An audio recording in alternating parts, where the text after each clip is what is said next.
इन दिनों Mathura bar association की चुनाव प्रक्रिया चल रही है। 7 अक्टूबर को मथुरा बार एसोसिएशन के अध्यक्ष व सचिव समेत 6 पदों के लिए चुनाव होना है, जिसे लेकर प्रत्याशी अपनी अपनी जीत का दावा कर रहे हैं। तो वहीं अधिवक्ताओं में इस बार एसोसिएशन की कमेटी को लेकर भी काफी उत्सुकता है।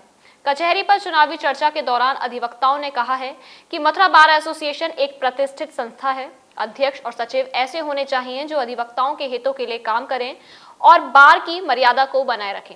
सुनिए चुनावी चर्चा के दौरान कचहरी पर अधिवक्ताओं ने इस बार एसोसिएशन के चुनाव को लेकर क्या कुछ कहा है। मथुरा बार एसोसिएशन के वार्षिक चुनाव का दौर चल रहा है। नामांकन प्रक्रिया पूरी हो चुकी है, नाम वापसी आज हो जाएंगे और 7 अक्टूबर को चुनाव होता है। इसी बीच अधिवक्ताओं में अध्यक्ष, सचिव और सहित सभी 6 पदों के लिए चर्चाएं शुरू हो गई हैं कि किस तरह का इस बार कैसा अध्यक्ष होना चाहिए, सचिव कौन चुना जाना चाहिए। तमाम अधिवक्ता देख रहे हैं कि युवा हैं, इसमें पूर्व सचिव हैं और वरिष्ठ अधिवक्ता हैं, सभी लोग यहाँ पर बैठे हुए हैं और चर्चाएं भी चल रही हैं। हालांकि पहले मैं भानुप्रताप जी से बात कर लेता हूँ। ये अध्यक्ष पद के उम्मीदवार थे लेकिन ये विड्रॉ हो गए, आखिर क्या कारण रहा? मेरी घरेलू परिस्थिति थी। मेरी माताजी की तबीयत अचानक ख़राब हो गई, वो हॉस्पिटल में एडमिट करना पड़ा और इसलिए पहले घरेलू परिस्थिति, माता पिता की सेवा करना मेरा पहला धर्म है। चुनाव प्रतिवर्ष होता है, उसको मेरी कोई इंटरेस्टेड नहीं रहा क्योंकि जब पहला काम मेरा है, घर की परिस्थिति के कारण मुझे बैठना पड़ा। बार बहुत ही रेप्यूटेड संस्था मानी जाती है। इस बार की जो कमेटी है कैसी होनी चाहिए, अध्यक्ष और सचिव कैसे होने चाहिए? अध्यक्ष और सचिव कैसे होने चाहिए ये सबको विदित है कि जो हमारी बार में रहकर पदों पर पद से वो सुशोभित ना हो, उन्हें पदों पे सुशोभित करे ऐसा ना हो। लेकिन ये जरूर हो कि जब जा रहा है तो मालूम पड़े अध्यक्ष जा रहा है, सचिव जा रहा है।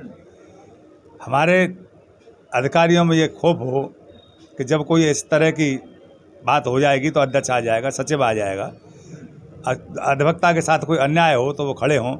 अब इस रेजिम में तो ये हुआ है कि अधिवक्ताओं के साथ अन्याय ही अन्याय हुआ है। आपने देखा होगा एसएसपी साहब के यहाँ बोर्ड लग रहा है, अधिवक्ता नहीं जाएगा। महिला थाने में बोर्ड लग रहा है, अधिवक्ता नहीं जाएगा। और कई जगह बोर्ड लग रहा है, अधिवक्ता नहीं जाएगा। भाई अधिवक्ता नहीं जाएगा तो फिर एक बोर्ड और लगा दो, अधिवक्ता कचहरी नहीं आएगा, घर से ही वकालत कर ले।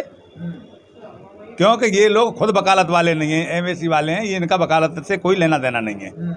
एमएटीसी में कोई वकालतनामा और वो इनकी यहाँ हमारे यहाँ नहीं लगाते हैं, ना ये लगाते हैं और लोग। तो ऐसा होना चाहिए जो अधिवक्ताओं के हर समय साथ खड़ा रहे दुख दर्द में, उसकी परेशानियों को दूर करे, चैम्बरों का निर्माण करे।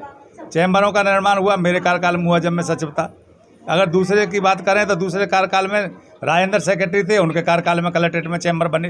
बाकी कोई चैम्बरों की व्यवस्था कहाँ हुई? तो व्यवस्था हुई नहीं।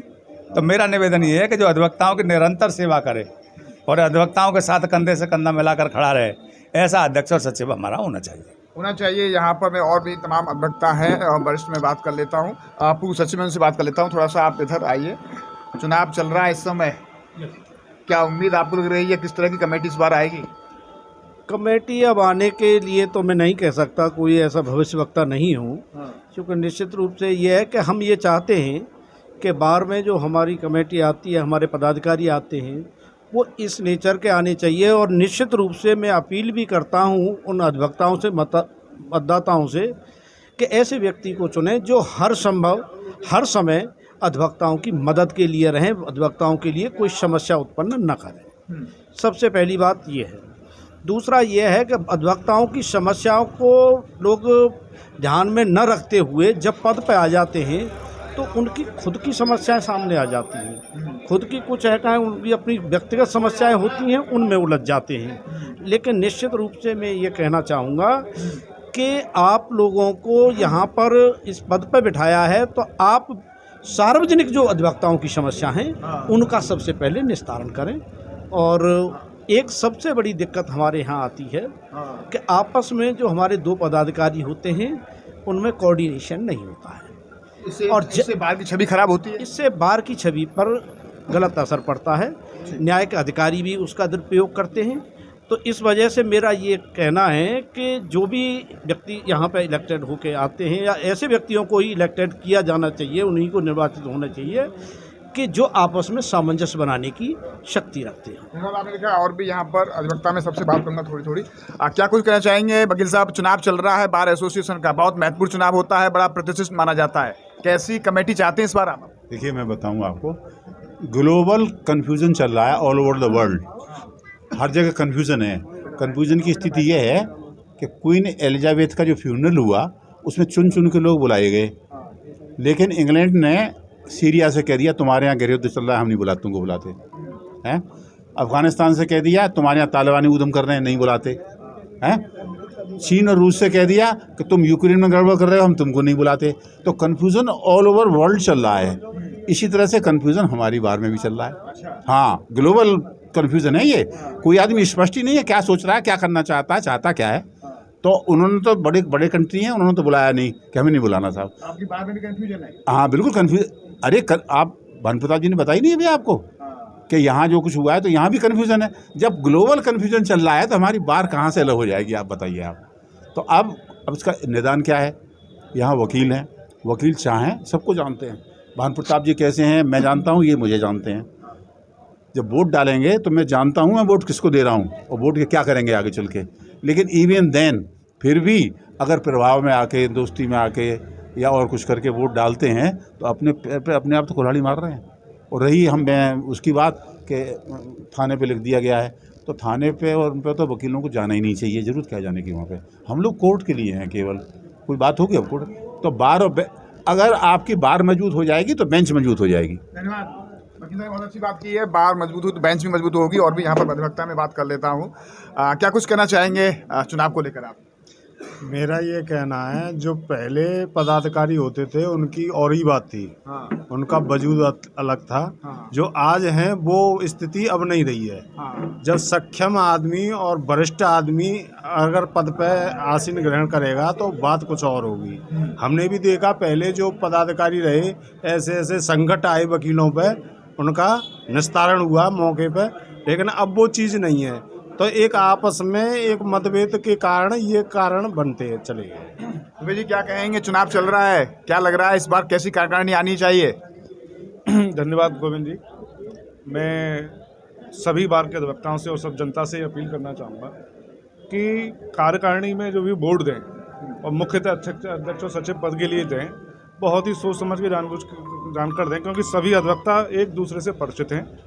कौन अध्यक्ष पद पर बैठा हुआ है, कौन अध्यक्ष पद का प्रत्याशी है, किसी भी लाभ, प्रलोभन, दोस्ती यारी में किसी मत का दुरुपयोग ना करें, क्योंकि फिर उसका भी हमारे मत से ही एक व्यक्ति सीट पर निर्वाचित होता है और पूरी साल फिर उन्हीं व्यक्तियों को फिर वो अत्याचार भी करे। ऐसा कभी नहीं होना चाहिए, क्योंकि हमारा जो संबंध है वो अधिवक्ता सम्मान के लिए है। हमारा पदाधिकारी ऐसा होना चाहिए जो हमारे अधिवक्ता के प्रत्येक अधिवक्ता का सम्मान करे और बार और बेंच के मध्य में जितने भी अगर कोई बात विवाद आता है तो उसके प्रशासनिक कैसा भी अन्याय उसका समाधान बड़ी ही श्रेष्ठतापूर्वक करें, क्योंकि विद्वान पूरे संसार में अधिवक्ता के अलावा किसी के आगे नहीं लिखा जाता है। और उस पर भी अगर कोई व्यक्ति आता है तो उसको विद्वानों पर अगर कोई बनता है हमारा अधिकारी, तो उसको उस विद्वानता की स्वयं पराकाष्ठा से पूरा होकर पूरे में जाना चाहिए। ये नहीं है कि उससे छोटी मोटी बातों को लेकर विवाद हो। अखंडता बनाई रहनी चाहिए। और बार का जो बना है, हम लोग अखंड है, सबसे बड़ी लॉबी पूरे हिंदुस्तान में अधिवक्ता की कही जाती है। तमिलनाडु में भी अगर हमारे अधिवक्ता को कुछ होता है तो मथुरा भाई नोवर कंडोलेंस हो जाती है। बिल्कुल बिल्कुल, अधिवक्ता की बड़ी यूनिट होती है। और भी अधिवक्ता में बात कर लेता हूँ, क्या कुछ कहना चाहेंगे? बार का चुनाव चल रहा है इस वक्त। सबसे बड़े विद्वानों के संगठन जनपद में अधिवक्ताओं का संगठन होता है, जिसका चुनाव निष्पक्ष होना चाहिए और होने के बाद कोऑर्डिनेशन ऐसा होना चाहिए सबके बीच में कि जिसने चुनाव में जिसका साथ दिया, इससे कोई फर्क ना पड़ना चाहिए किसी के ऊपर भी। ठीक है ना? सबका साथ जब चुनने के बाद वो सबके होते हैं प्रत्याशी, मगर ऐसा द्वेषपूर्ण भाव रहता है कि नहीं इसने मुझे वोट नहीं दिया या मुझे इस कंडीशन में वोट दिया, तो ऐसा भी नहीं होना चाहिए। सबका साथ निभाना चाहिए। बार की गरिमा बनी रहनी चाहिए। बार की गरिमा किसी भी परिस्थिति में नहीं गिरनी चाहिए। समस्या के संग समाधान आवश्यक है प्रत्येक रूप से। बार के चुनाव पर चर्चा अधिवक्ताओं से हम चर्चा कर रहे हैं कि इस बार बार एसोसिएशन की कमेटी कैसी होनी चाहिए, अध्यक्ष कैसा होना चाहिए, सचिव कैसा होना चाहिए। तमाम अधिवक्ताओं से हमने बात की है। यहाँ पर पूर्व सचिव है सुनील भाई, मैं उनसे बात कर लेता हूँ। क्या कुछ कहना चाहेंगे आज जो चुनाव चल रहा है बार का? गोविंद जी, बार का चुनाव चल रहा है, उत्साह है।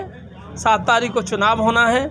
अधिवक्ता अपना नया नेता चुनेंगे और नया नेता जो चुनेंगे मैं तो बस अधिवक्ता भाइयों से एक ही अपील करता हूँ कि ऐसी रेजिम चुने जिससे कि अधिवक्ताओं का सम्मान बचे, क्योंकि अभी जो देखने को मिला है, जो हम लोगों के सम्मान में गिरावट आई है, हमारे कोऑर्डिनेशन कम होने के कारण जो अधिकारी निरंकुश हुए हैं, वो सब चीज़ तभी दूर हो सकती हैं। हम में एकता होगी, सामाजिकता होगी, सब चीज़ें होंगी, वो तभी संभव है।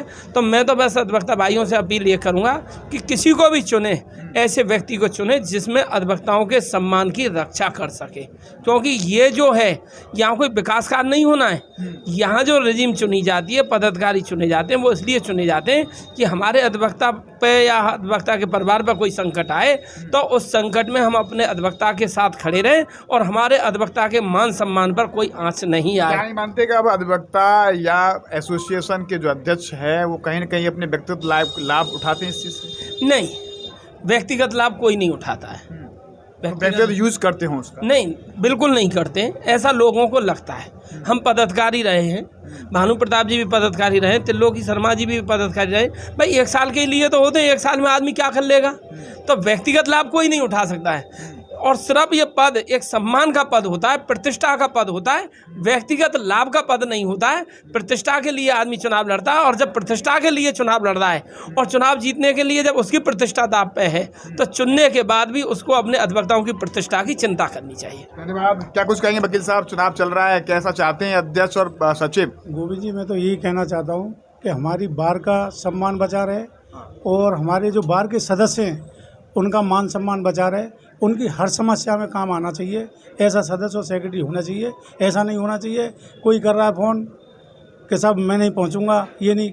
आज की पिछली रिजीम में ये देखा गया कहीं कोई पदाधिकारी किसी समस्या में नहीं पहुंचा। व्यक्तिगत लाभ भी उठाते हैं लोग इसमें? अब वो उनका मानना है क्या नहीं करते हैं, ये सब उनका है। क्या कहेंगे? आप तो वैसे कैंडिडेट हैं, चर्चा वैसे आज हो रही है जो कैंडिडेट नहीं उनकी, फिर भी हम चाहते हैं आपसे बात करके कि कैसी कार्यकारिणी होनी चाहिए? देखिए, यहाँ अधिवक्ता हित की बात है। कई साल से ये देखा गया है कि जुडिशरी पे किसी तरह का कोई अंकुश नहीं है। एक समय ऐसा था कि अगर मर्डर का भी कोई अपराधी होता था और कप्तान से ये कह दिया जाता था कि बार को गुड फेथ में लेते हुए मुलजिम अरेस्ट होना है, तब तक ऐसा नहीं था कि मुलजिम कोई वकील अरेस्ट हो सकता था। आज ऐसी वो हो गई है कि धना जुलाया भी तुम्हारे साहब ये है कि अधिवक्ता जिसको कोर्ट और बेंच में अरेस्ट कर लिया जाता है, गर्मा गिरी है। और ऐसे पदाधिकारी होने चाहिए जो बार की गर्मा को बनाए रखें। जुडिशरी में भी तुम्हारे साहब जो भय व्याप्त था वो भय खत्म हो गया है। बताइए कि अगर आप चुनाव जीते हैं तो आप क्या करेंगे? देखिए, मैं ये बता रहा हूँ कि मैं कोई प्रैक्टिस तो करता नहीं हूँ। मैं अच्छा, आप चुनाव कैसे लड़ रहे हैं? प्रैक्टिस नहीं करते हैं तो चुनाव तो प्रैक्टिस में लड़ रहे हैं ना। मैं यहाँ अधिवक्ता हितों की लड़ाई लड़ता हूँ। कभी भी अधिवक्ता हित में मैं कभी पीछे नहीं हटा। चाहे बार और बेंच की लड़ाई हुई थी, हाई कोर्ट बेंच के लिए मैं दीनदयाल धाम गया और मैंने काले झंडे अटल बिहारी की सभा में दिखाए। अधिवक्ता हित में किसी भी आंदोलन में कभी पीछे नहीं हटाऊँ ना हटता हूँ। जहाँ युवा अधिवक्ताओं की कोई पीड़ा होती है वहाँ कंधे से कंधे मिलाकर मैं कार्य करता हूँ। और मैं आपको ये विश्वास दिलाना चाहता हूँ कि बाहर की कभी गर्मा को ठेस नहीं पहुँचने दूंगा। धन्यवाद। आपने देखा कि चुनाव पर चर्चा, मथुरा बार एसोसिएशन के चुनाव पर एक सार्थक चर्चा। हमने अधिवक्ताओं के साथ में बात की कि इस बार मथुरा बार एसोसिएशन का अध्यक्ष कैसा होना चाहिए, सचिव कैसा होना चाहिए। बाकी सवाल ये इस बात का है कि ये एक बड़ी संस्था है, प्रतिष्ठित संस्था है। मथुरा बार एसोसिएशन में कानून के ज्ञाता विद्वान लोग होते हैं, तो सबकी नज़र इस चुनाव पर रहती है। आगे भी इस चुनाव की गतिविधियाँ हम दिखाएंगे। 7 अक्टूबर को इसका चुनाव होना है।